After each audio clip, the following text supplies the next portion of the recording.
Paz do Senhor. Vamos fazer uma oração para a gente começar? Deus, obrigado por essa manhã na tua casa.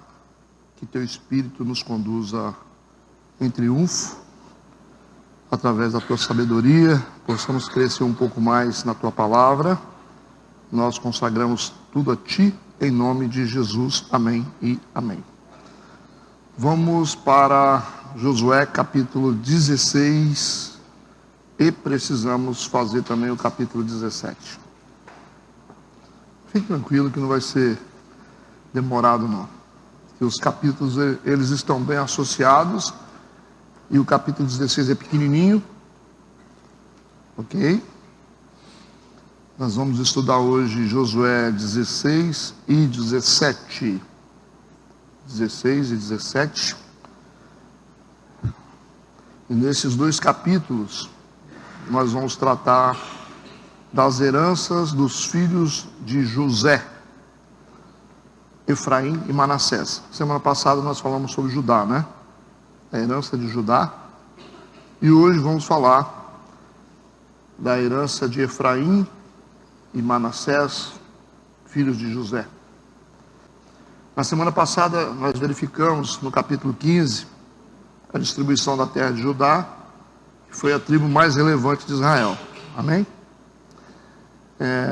No decorrer do capítulo 15, nós aprendemos um pouco sobre a forma como Josué fazia a distribuição das terras, seguindo o princípio dado por Moisés, né, de entregar a maior quantidade de terras às maiores tribos, e também o contrário, né, menos terras para as tribos menores.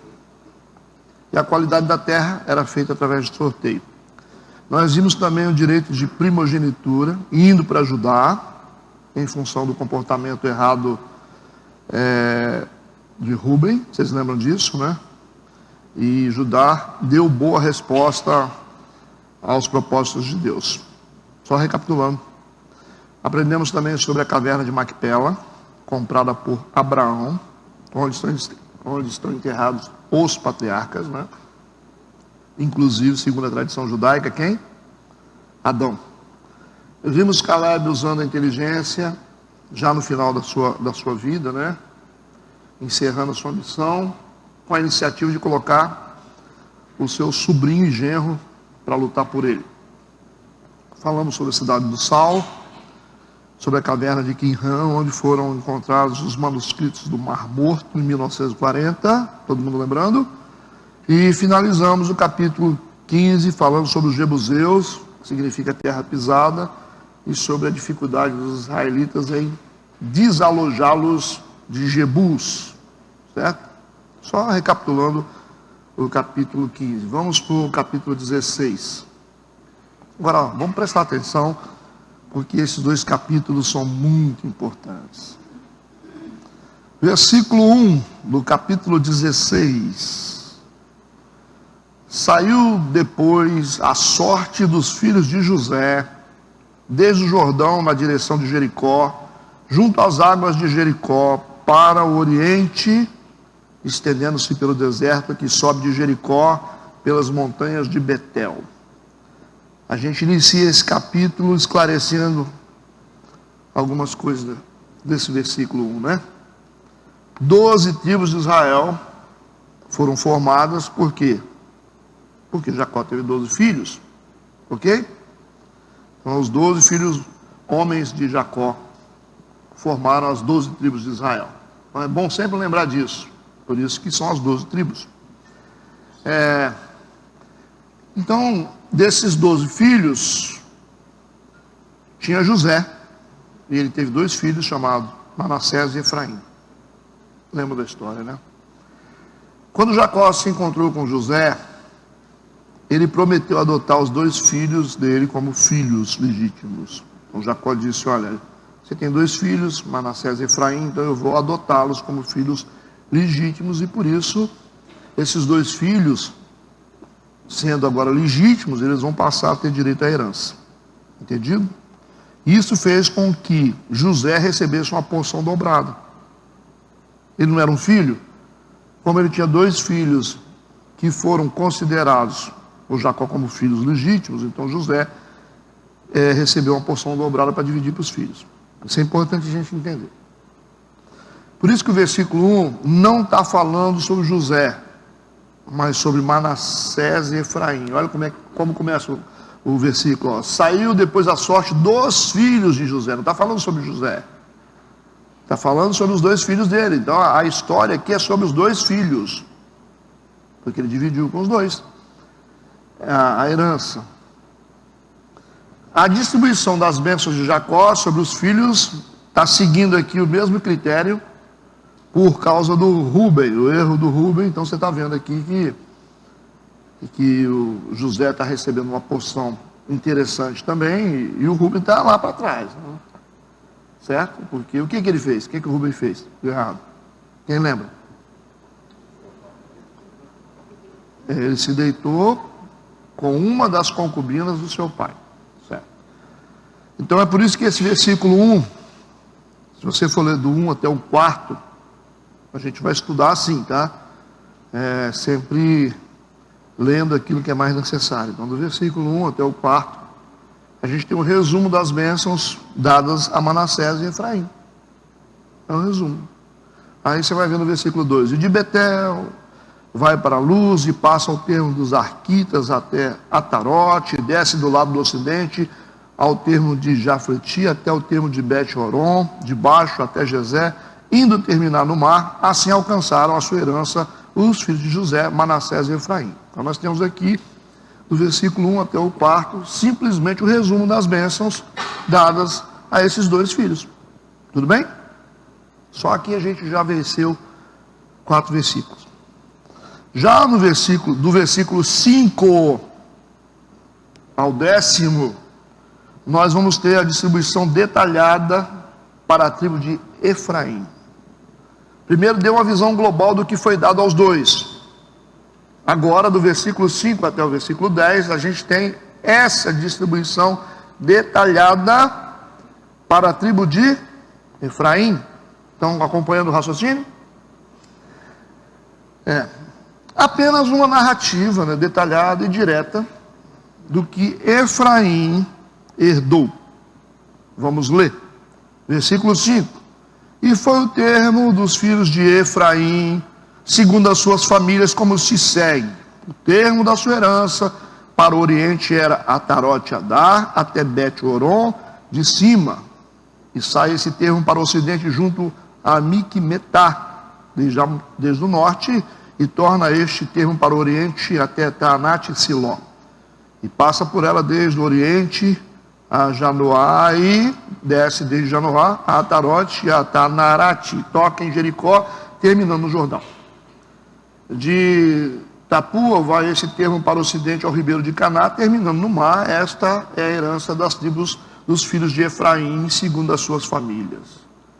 Mas as cidades que se separaram para os filhos de Efraim, no meio da herança dos filhos de Manassés, todas aquelas cidades e as suas aldeias. Por que esses detalhes estão aqui? O que vocês acham? Por que isso está sendo tudo discriminado, assim, né? Detalhes, está falando sobre herança. Isso também é um documento, é um registro, é um documento, né? Vocês conseguem imaginar as igrejas de hoje, as igrejas gospel, gastando tempo com isso aqui?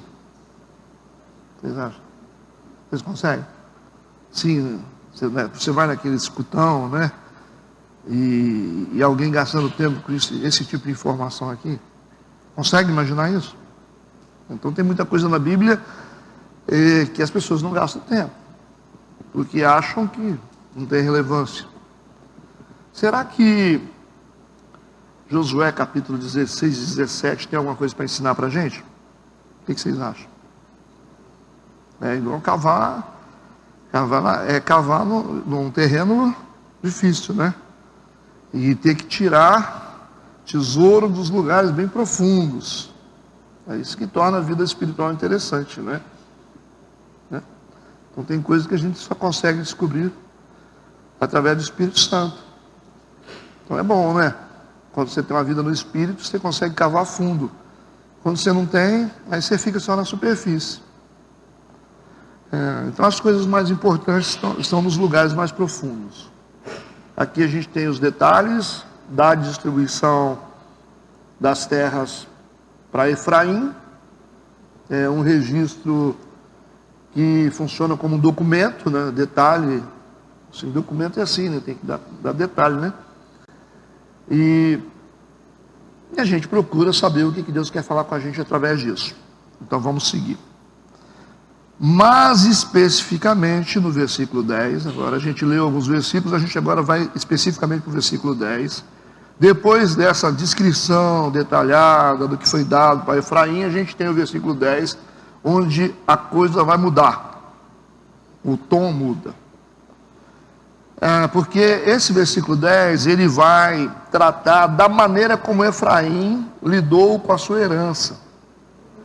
Uma coisa foi falar o que a tribo de Efraim recebeu, né?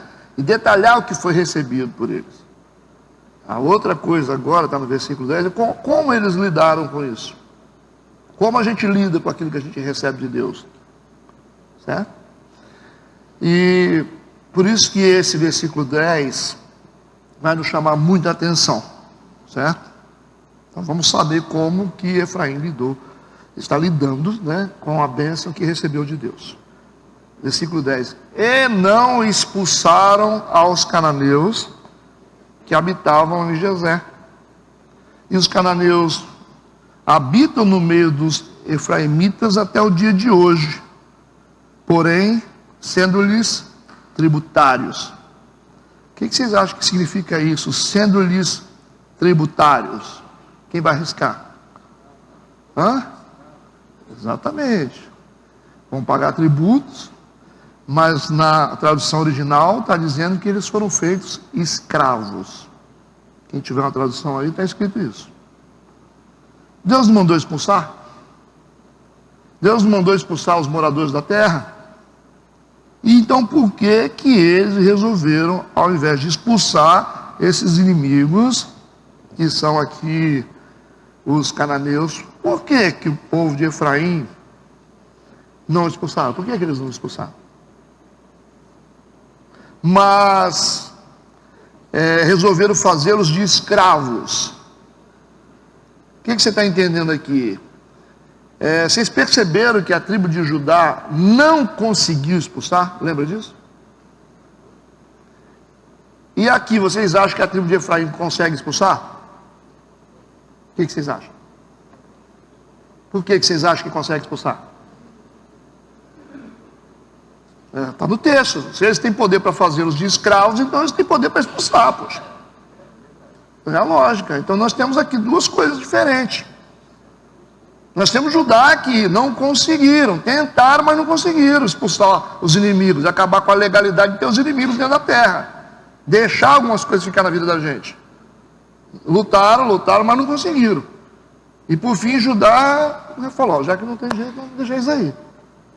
Agora nós temos Efraim, que é outro contexto. Eles não expulsaram, está no versículo 10. E o contexto explica que não expulsaram porque não quiseram. Porque quiseram levar vantagem. Para que a gente vai expulsar? Vamos botar para trabalhar para a gente.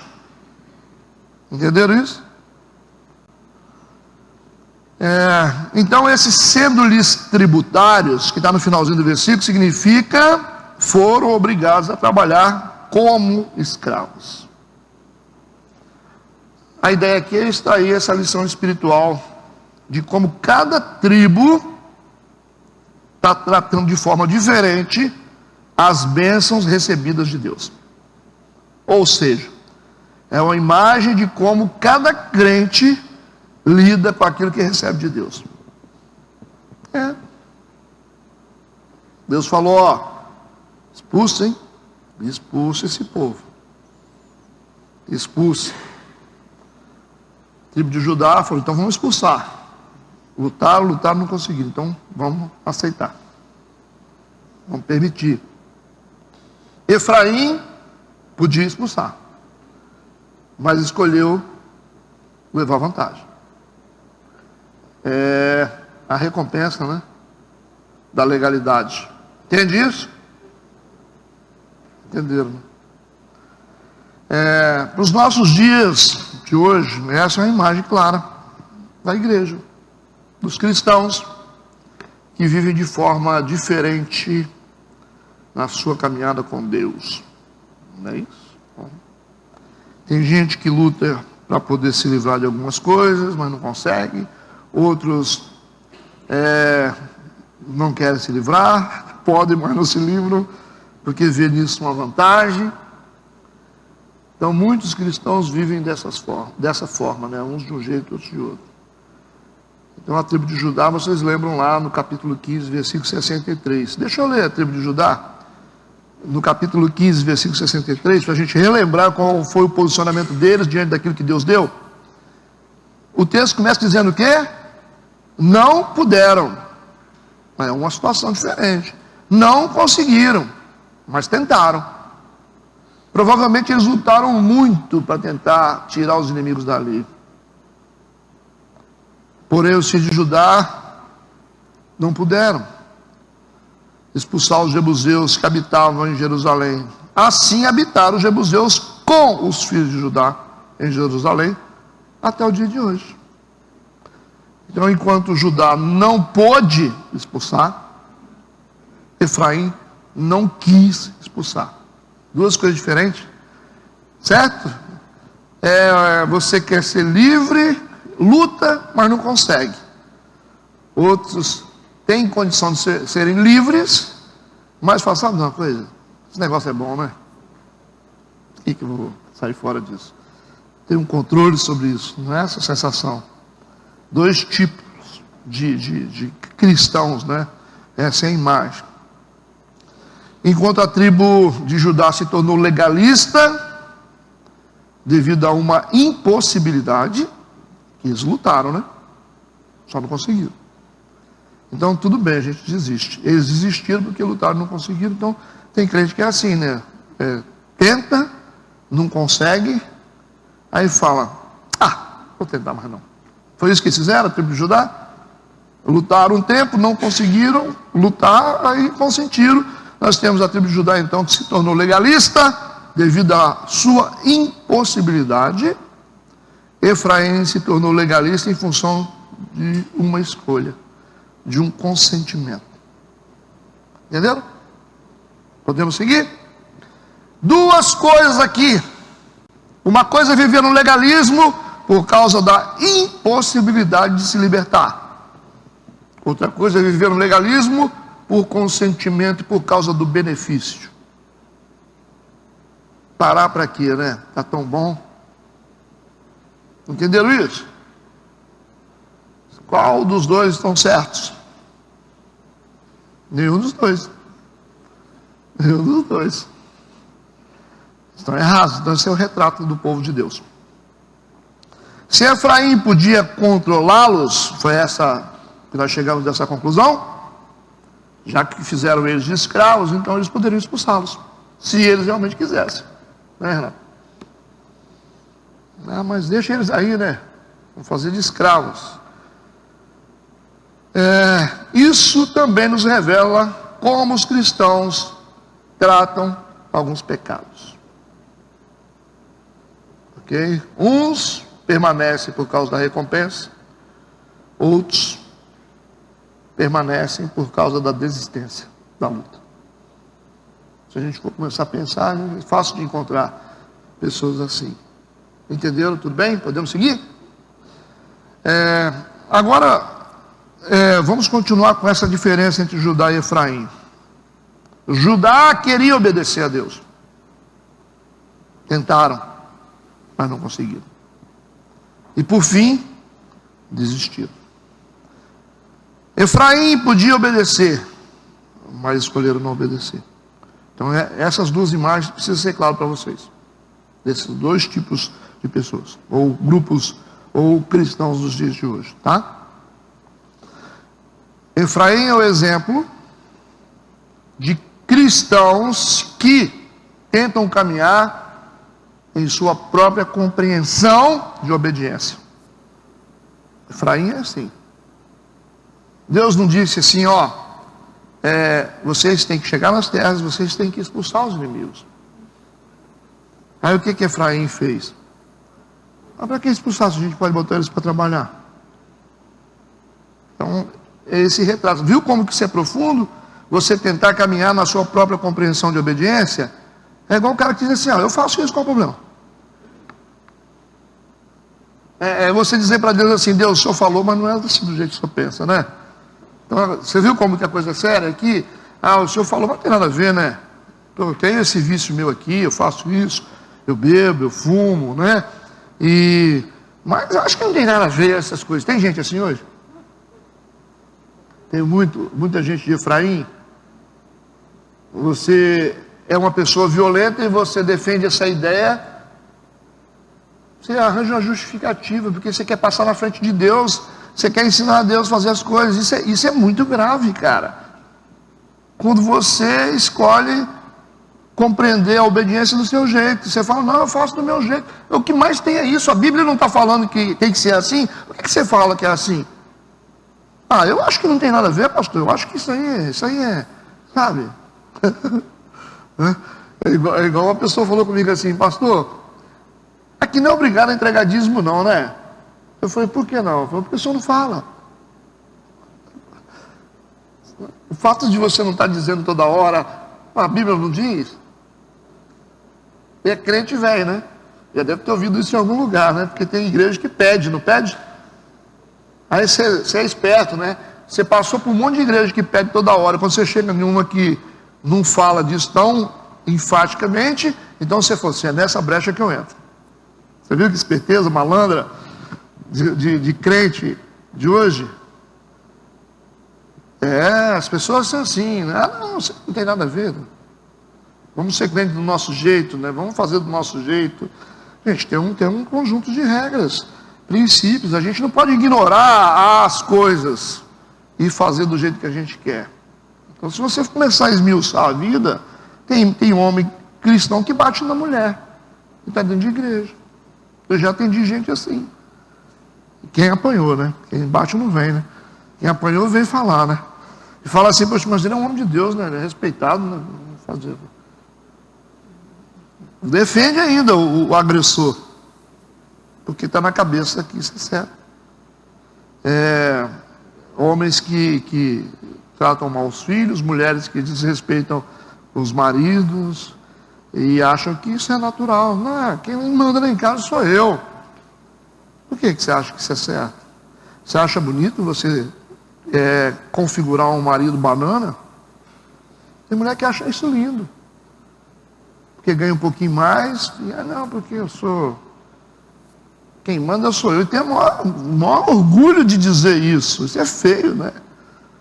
Destratar marido, tirar a voz do cara, desautorizar aquilo que ele autorizou. É uma doideira, né? Aqui tem umas cobrinhas ainda, mas vai acabar. Tem muita cobrinha desse tipo. E fala comigo, quem manda sou eu, pastor. Eu falo, é mesmo? Para passar pé tem que tomar soro antiofídico. Né? Porque Deus me livre. É feio, mas porque eu gosto de mandar, eu gosto disso, eu gosto de ser assim, eu gosto de brigar, eu gosto de ofender, eu gosto de gritar. Você acha que é legal, então é isso aí, você cabe aqui nessa realidade de Efraim aqui, né? Vamos fazer do nosso jeito, porque afinal Deus não salva muita coisa, né? Nós temos aqui Efraim, que caminham na sua própria compreensão de obediência, e Judá são os crentes que tentam, mas logo desistem. E a gente aprende que a culpa não é de Deus, né? Não é de Deus.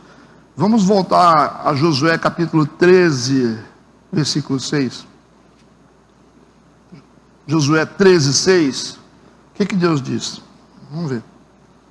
Deus disse o seguinte: todos os que habitam nas montanhas, desde o Líbano até Misrefote-Maim e todos os sidônios, eu os lançarei de diante dos filhos de Israel.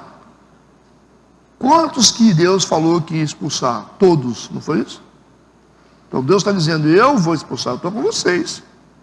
Se vocês quiserem expulsar, vocês vão conseguir sim. Se vocês quiserem se livrar disso, eu vou ajudar vocês. Então Deus está dizendo aqui, todos os que habitam nas montanhas, desde o Líbano até Misrefote Maim, todos os sidônios, eu os lançarei de diante dos filhos de Israel. Então somente reparte a terra em herança, Israel, como já te mandei. Deus está dizendo, a palavra de Deus é essa: obedeçam e deixem o resto comigo. Foi isso que ele falou? Foi isso que ele falou? Obedeçam a minha palavra e o resto eu farei por vocês. O que vocês estão tentando fazer do jeito de vocês? Vocês estão tentando fazer do jeito de vocês, é por isso que as coisas não estão dando certo, hein? Vocês tentaram lutar com os inimigos, não conseguiram, desistiram. Vocês deveriam ter expulso, vocês têm força para isso, inteligência, mas vocês acharam que é vantagem continuar com eles.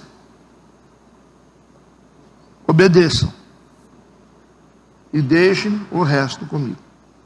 É isso que está escrito em Josué 13, verso 6. Esse negócio de ser crente do jeito que a gente quer não é legal, tá certo? Não estou dizendo que a gente tem que ser perfeito, não, porque defeito todo mundo tem. Mas tem muita gente que faz as coisas do jeito que quer. E existem igrejas que aceitam isso. Então você precisa procurar uma igreja que aceita que você viva do jeito que você quer, né? Você acha que não tem problema, você acha que é legal, você acha que roubar, fazer coisa errada, matar, subtrair, dar tombo, tratar mal funcionário, tratar mal filhos, esposas, maridos. Se você acha que não, tem igreja que aceita, né? Nem fala nisso, né? Vai falar nisso por quê? Você vai perder o cara, né? Então, essa mensagem é importante para a gente nesses capítulos. Agora vamos para o capítulo 17. Ok? Fechamos aqui 10 versículos com essa lição. Vamos agora à herança de Manassés. Eu quero ler versículo 1 a 3. Tá? Também coube sorte à tribo de Manassés, porquanto era o primogênito de José, certo? Maqui, o primogênito de Manassés, pai de Gileade, porquanto era homem de guerra, teve a Gileade e Bazã. Também os demais filhos de Manassés tiveram a sua parte, segundo as suas famílias, a saber, os filhos de Abiezer e os filhos de Eleque, e os filhos de Asriel e os filhos de Siquém, e os filhos de Éfer, e os filhos de Semida. Esses são os filhos de Manassés, filhos de José, segundo as suas famílias. Vocês perceberam que filho de, está falando da genealogia. Às vezes estão citando netos aqui, bisnetos, filhos, certo? Filho de. Quando você vê Bartimeu chamando Jesus de filho de Davi. Filho de Davi, literalmente não é. Literalmente não é filho de Davi, é da descendência. Então quando a Bíblia fala filho de, está falando da descendência, certo? Tudo bem? E ainda continuando, nós estamos no versículo 2. Também os demais filhos de Manassés tiveram a sua parte segundo as suas famílias, a saber, os filhos de Abiezer, os filhos de Eleque, os filhos de Asriel, os filhos de Siquém, os filhos de Éfer, os filhos de Semida. Esses são os filhos de Manassés, filhos de José, segundo as suas famílias. Agora vamos lá, versículo 3. Zelofeade, que nome? Porém, filho de Éfer, filho de Gileade, filho de Maqui, filho de Manassés, não teve filhos, mas só filhas. É interessante que essa coisa aqui vai ensinar a gente muitas coisas. Olha a sociedade do tempo, hein? Que tipo de sociedade é essa aqui? É uma sociedade machista, que está dizendo que Zelofeade, filho de Éfer, filho de Gileade, filho de Maqui, filho de Manassés, não teve filhos, mas só filhas. E esses são os nomes de suas filhas: Maalá, Noá, Oglá, Milcá, Tizá. Parece que ele quis que todos os nomes tivessem o mesmo som, né? Dá essa impressão. Essa é a lista dos descendentes de Manassés. Esses versículos aqui não são dedicados a Josué, nem a Calebe, nem a José, lembra disso. Mas a descendência de Manassés. Ok? Essa é uma lista dos clãs descendentes. E há nesse capítulo uma grande porção de escritos dedicados a algumas mulheres. Está o nome delas aí. Elas são conhecidas aqui como filhas de Zelofeade. Zelofeade é trisneto de Manassés. Está na sua Bíblia. Por isso que é bom ter tradução próximo do original, né? Então nós temos aqui algumas mulheres. Vamos aos nomes novamente, que é bonito. Maalá, Noá, Oglá, Milcá, Tissá. Essas mulheres, elas vão abordar o sacerdote Eleazar, que são as autoridades da tribo, Josué e todos os líderes tribais, aparecem aí como príncipes. Elas vão chegar diante deles assim e vão abordar assim, vão peitar eles. Vão reivindicar alguma coisa as mulheres, hein? Versículo 4. Estas, pois, chegaram diante de Eleazar, o sacerdote, que é uma autoridade espiritual, e diante de Josué, que é praticamente um líder político ali, né? Tipo um governador, né? E os príncipes, que são os líderes tribais, dizendo: o Senhor ordenou a Moisés que se nos desse herança no meio dos nossos irmãos. Está cobrando aquilo que Deus falou. Nós somos mulheres, mas o Senhor ordenou para Moisés. Moisés morreu, mas o Senhor falou com ele. A gente não esqueceu que se nos desse herança no meio dos nossos irmãos. Pelo que, conforme a ordem do Senhor, lhes deu herança no meio dos irmãos do seu pai. Elas estão reivindicando a herança delas como mulheres. Numa sociedade onde mulher não tem moral lá. Você sabe disso, né? Até hoje tem um pouco disso. Acho que muito ainda, né? Então, isso aqui tem um significado muito importante para nós, nos dias de hoje. Muito significativo e muito importante o que essas mulheres estão fazendo, chegando diante do sacerdote, chegando diante de Josué, chegando diante da liderança e reivindicando o direito delas daquilo que Deus tem para elas. Pegaram a visão? Nesse momento nós começamos uma palestra para as mulheres. Então, se vocês precisarem de uma palestra para mulher, podem me convidar. Estou brincando. Essa não é a primeira vez que essas mulheres aparecem na Bíblia. Não é a primeira vez, não. Elas vão aparecer lá atrás, Números 27, versículo de 1 a 11. Eu quero ler. É a segunda vez que elas aparecem. As mesmas mulheres. Números 27, versículo de 1 a 11, diz assim, ó. Podemos ir? E chegaram as filhas de Zelofeade, aí ó. Filho de Éfer, filho de Gileade, filho de Maqui, filho de Manassés, e entre as famílias de Manassés, filho de José. Esses são os nomes delas. Elas têm nome, tá? E elas estão aparecendo na Bíblia aqui, ó. Vai de novo, hein? Nós voltamos no tempo. Maalá, Noá, Oglá, Milcá e Tissá. E apresentaram-se diante de Moisés. Então antes elas tinham se apresentado diante de Moisés. Agora, atualmente elas estão diante de Josué. Mas lá atrás elas se apresentaram diante de Moisés. E elas disseram a Moisés o seguinte: diante de Moisés, e aqui aparece Eleazar de novo, sacerdote, diante dos príncipes. Então só mudou a liderança aqui do Moisés. Certo? Elas conversaram com Moisés, depois Moisés morreu, agora elas vão voltar à conversa com Josué.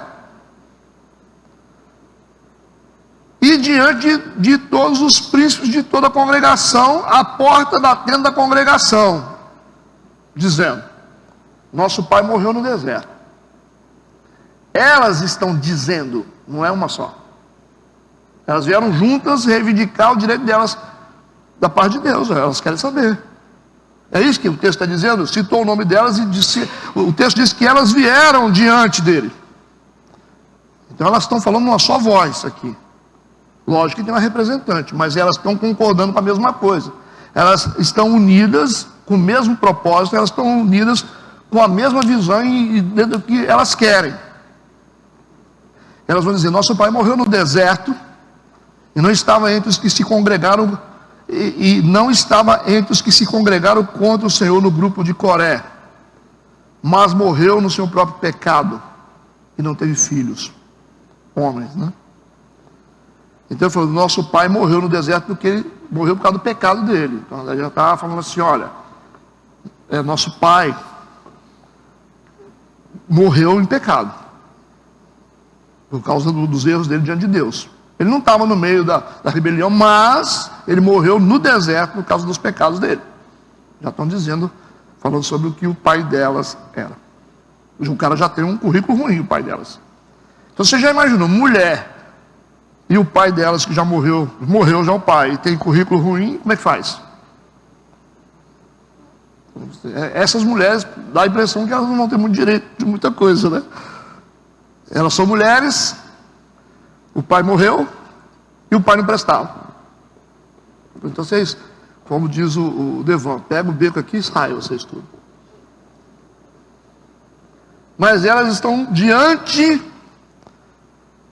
de Moisés e de toda a liderança e está dizendo: ó, ele não teve filhos, homens. Por que se tiraria o nome do nosso pai do meio da sua família, por quanto não teve filhos? Só porque ele não teve filhos homens? Você vai tirar o nosso direito daquilo que Deus separou para nós só porque nós somos mulheres? Olha o choque cultural. Só porque nós somos mulheres, a gente não tem direito? Aí, aqui é bom para poder explicar aos caras que gostam de dizer que mulher não pode ser isso, mulher não pode ser aquilo, mulher não pode ser pastora. Eles estão reivindicando o mesmo direito, Assim, esse texto aqui já ajuda bastante, né? Como assim? Sociedade machista é essa? Elas também não estão passando pano no pai. Nós estamos dizendo: nosso pai não valia nada, mas nós estamos aqui querendo que é nosso. Deus prometeu para a gente. Por que tiraria o nome do nosso pai, da sua família, por quanto ele não teve filhos homens? Por quê? Aí elas vão dizer: dá-nos possessão. Rapaz, esse tom aqui me lembrou uma pessoa, Caleb. Lembra do Caleb? Quando ele chegou diante de Josué e disse: ó, eu quero meu direito. Deus me prometeu, eu quero. Está usando o mesmo tom, a mesma energia, a mesma fé, a mesma fome que o Caleb. E o Caleb é um dos maiores heróis aqui, junto com Josué. Elas vêm no mesmo espírito de Caleb. Entende o que eu estou falando? E estão exigindo que é delas. Dá-nos possessão entre os irmãos do nosso pai. Versículo 5. Moisés levou a causa delas perante o Senhor. Moisés não é Moisés que vai decidir, é Deus que vai decidir isso aqui. E falou o Senhor a Moisés dizendo: vamos ver o que Deus fala a respeito das mulheres. As filhas de Zelofeade falam o que é justo. Foi Moisés que falou ou foi Deus? É justo, cara. Elas têm o mesmo direito que os homens. Elas têm tudo que Deus tem para os homens, tem para elas também.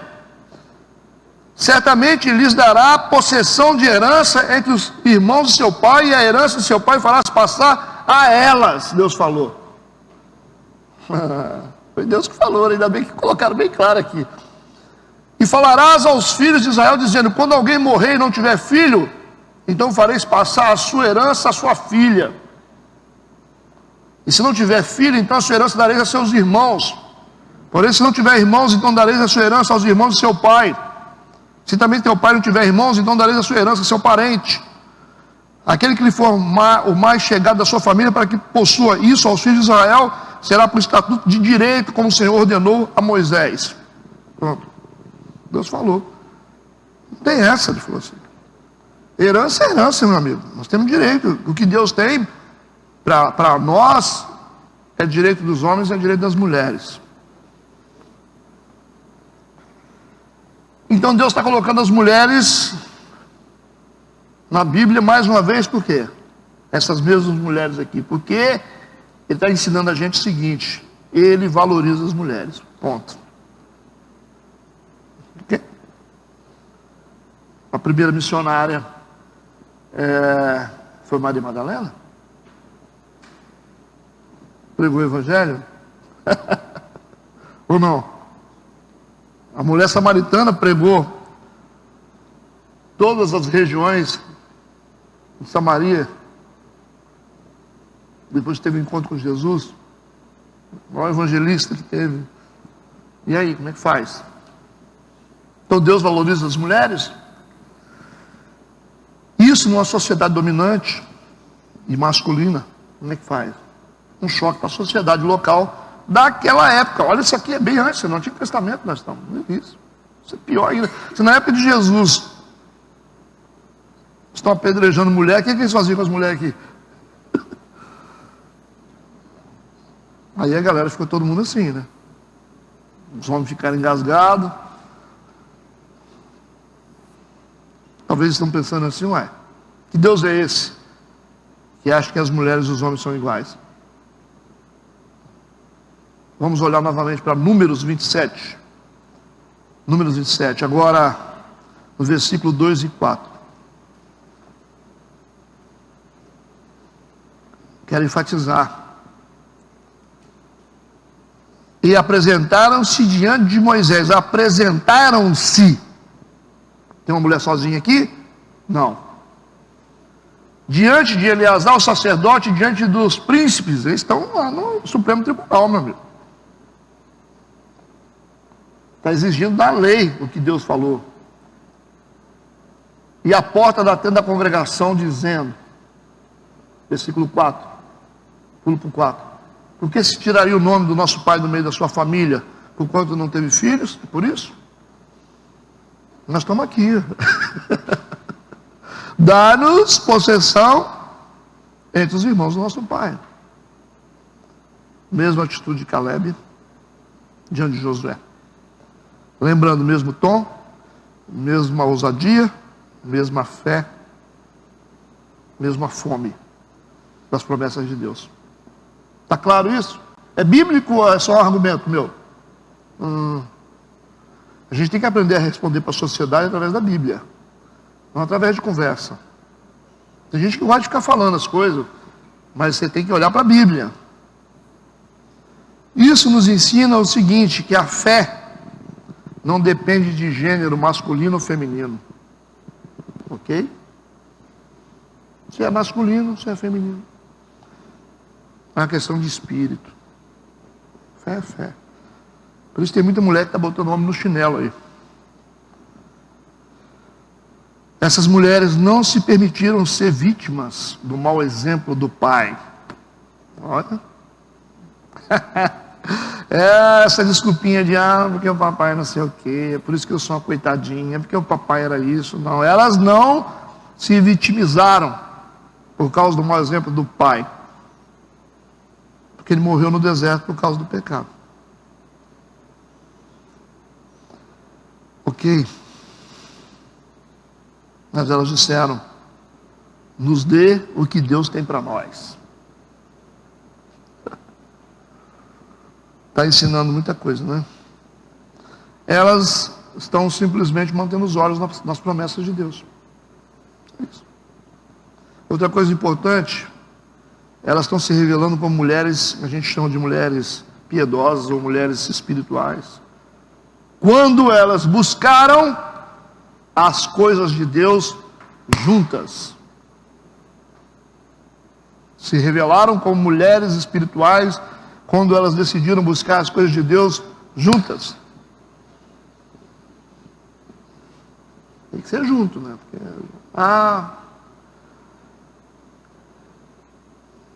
fulano eu não aceito. Ué, mulher espiritual anda junto com a outra. Apesar de que as pessoas têm defeito, né? Todo mundo tem defeito. Mas a gente tem que andar junto. Tanto em Números 27, que eu li para vocês, como aqui em Josué 17, elas buscaram juntas. Falaram com Moisés juntas. Falaram com Josué juntas. Certo? Dá o que é nosso. Deus falou, nós queremos. Tá certo? Não vem me tirar aquilo que Deus falou que é nosso. Mas Deus falou, ué. Quem é que manda nesse negócio? É Deus ou é vocês? É isso que elas estão falando. Elas tinham um desejo e um entendimento em comum a respeito das promessas de Deus para a vida delas. Ficou a dica aí para todo mundo? Então, nossa igreja precisa ser uma igreja que tenha isso bem decidido, tá? Bem decidido. Quando vocês já questionam, mas na sua igreja mulher pode ser liderança, tem que falar assim, acho que você fugiu da escola bíblica, cara. Fala só isso, você fugiu da escola bíblica, você estudou a Bíblia. Você não precisa ir longe não, você vai logo no começo que é melhor, né? Vai lá no início, logo lá, você vai descobrir um monte de coisa. Porque até hoje nós temos isso. Igrejas que mulher não pode ter relevância. Igrejas que mulheres não podem ser pastores. Igrejas que, poxa. Teve uma mulher que me perguntou uma vez, eu tive que fazer um texto de quase 3 páginas para ela entender. Fiz um e-mail para ela entender. Pastor, agora eu entendi. Agora você entendeu. Mas só com esse aqui eu já entendia, né? Mas fazer o quê? Então, versículos 5 e 6. A gente está no capítulo 17. O que acontece? Então couberam a Manassés 10 quinhões afora a terra de Gileade e Bazã, que está além do Jordão, porque as filhas de Manassés receberam herança entre os filhos dele. Os outros filhos de Manassés ficaram com a terra de Gileade. Recebeu tudo igual. Agora vamos para o versículo de 7 a 11. Do versículo 7 até o versículo 11º, ou do versículo 11, a história dessas mulheres ela vai ser completada. E em seguida, vai ser dado para a gente alguns detalhes que foram dessas porções que foram distribuídas aos filhos de Manassés. Tem outros descendentes, então é isso que esses textos vão dizer. E do versículo 7 até o versículo 11, você tem esses detalhes de como foram distribuídas essas terras, os descendentes de Manassés, ok? Se você quiser ler, você lê depois, que eu não vou ler não. Pastor, porque não é importante? É porque é só a distribuição. Você fica lá com o córrego do ouro, você fica com o Honório Fraga, o Colúmbia é para você, São Silvano, é isso aí. Quem é dono vai ler, vai atrás. Porque isso aqui é documento, né? A palavra de Deus é um documento para eles. E documento, é tanto documento que essas mulheres aqui estão registradas aqui. E o que Deus falou para elas aparece antes e aparece depois do mesmo jeitinho. Então, virou documento, não tem como a gente... Então, mulheres, imprime isso aí, deixa guardado na carteira, tá certo? Quando vocês estiverem em algum lugar, vocês dão uma carteirada e falam assim, olha aqui, ó, estamos aqui, né? Vocês estão pensando em alguma coisa, é só ler isso aqui. Tudo bem? Agora no versículo 12, nós temos Manassés cometendo o mesmo erro de Judá e Efraim. Olha o versículo 12. E os filhos de Manassés não puderam expulsar os habitantes daquelas cidades. Não, gente. Isso virou... é tudo igual. Ninguém está conseguindo tirar, ninguém está conseguindo deixar de ser legalista. Os filhos de Manassés não puderam expulsar os habitantes daquelas cidades, porquanto os cananeus queriam habitar na mesma terra. E sucedeu que, engrossando em forças, os filhos de Israel fizeram tributários, fizeram escravos aos cananeus, porém não os expulsaram de todo. Qual é a característica deles aqui, dos filhos de Manassés? É uma mistura de Efraim com Judá. Você percebeu? É a mistura. Porque parece que esse negócio virou padrão na vida do povo de Deus. E mostra como os cristãos de hoje, eles vão afundando no fracasso, né? Enquanto Judá tentou expulsar os inimigos, mas não conseguiram e desistiram, Efraim tinha força suficiente para expulsar os inimigos, mas resolveram tirar vantagem disso, mantendo eles como escravos. E agora Manassés é uma mistura dos dois. Por quê? Porque no início eles tentaram expulsar, mas não conseguiram. E aí depois eles se fortaleceram para poder expulsar. Viu como é uma mistura? Tentaram, não conseguiram, mas eles não desistiram a princípio. Eles se fortaleceram, ganharam força para expulsar. E quando ganharam força para expulsar, eles falaram, sabe uma coisa? Vamos botar eles como escravos. Chegaram à conclusão, né? Manter eles por perto. Então, nos 3 casos, o pecado representado pelos inimigos sempre se manteve por perto. A presença dos cananeus é a presença do pecado, da legalidade. E o Manassés, na verdade, tentou copiar o mesmo modelo deles, né? O fracasso deles, de espiritualidade fracassada de Efraim e de Judá. Ok? Entenderam ou não entenderam? Agora Manassés e Efraim são filhos de José. Vem até Josué com uma reclamação. Judá não. Mas os 2 filhos de José vêm, o Manassés e o Efraim. Vêm, são legalistas, né? Vão chegar diante de Josué com uma reclamação. Versículo 14. Então os filhos de José falaram a Josué, dizendo: por que me deste por herança só uma sorte e um quinhão, sendo eu um tão grande povo, visto que o Senhor até aqui me tem abençoado? Eles estão dizendo assim: por que nós estamos? Nós estamos precisando de mais, nós precisamos de mais coisas, nós somos grandes. Ué, como assim? Acho que a gente merece muito mais, afinal nós somos grandes, né? Estão reclamando. Estão alegando que eles não têm espaço suficiente. Nós não temos espaço, Josué. Você tem que dar mais terra para a gente, porque nós somos muitos. Então aí vem a pergunta: quem foi que decidiu não expulsar os cananeus? Não é?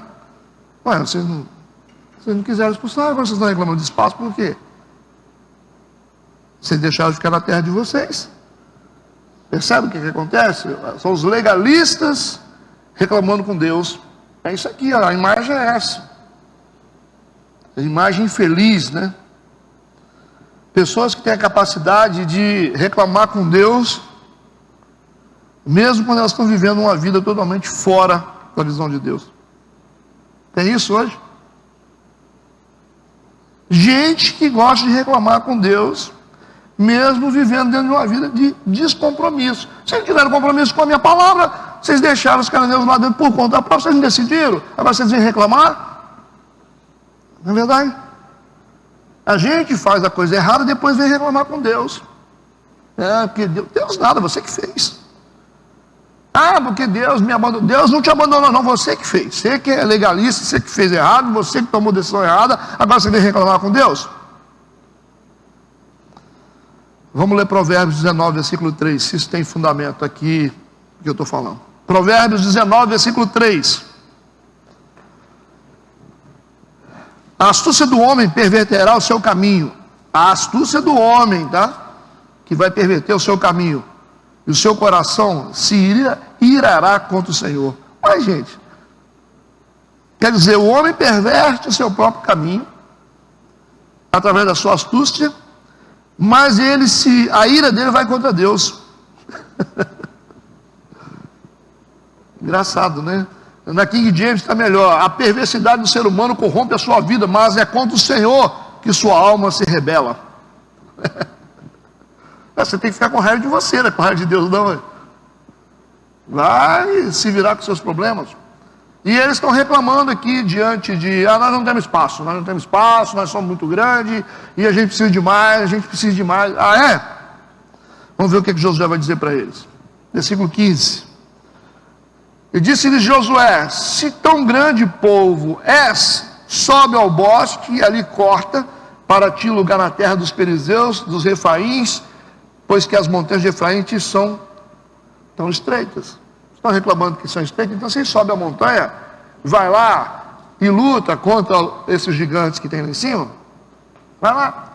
E aí vocês tomam conta da terra deles, vocês não são bons? Ou vocês querem de graça as coisas? Vocês não foram legalistas, agora vocês têm que lutar, ué. Josué Tramontina. Sobe, fácil. Vocês querem terra? Sobe lá. Vai lá. Agora você fala pro cara, vai trabalhar.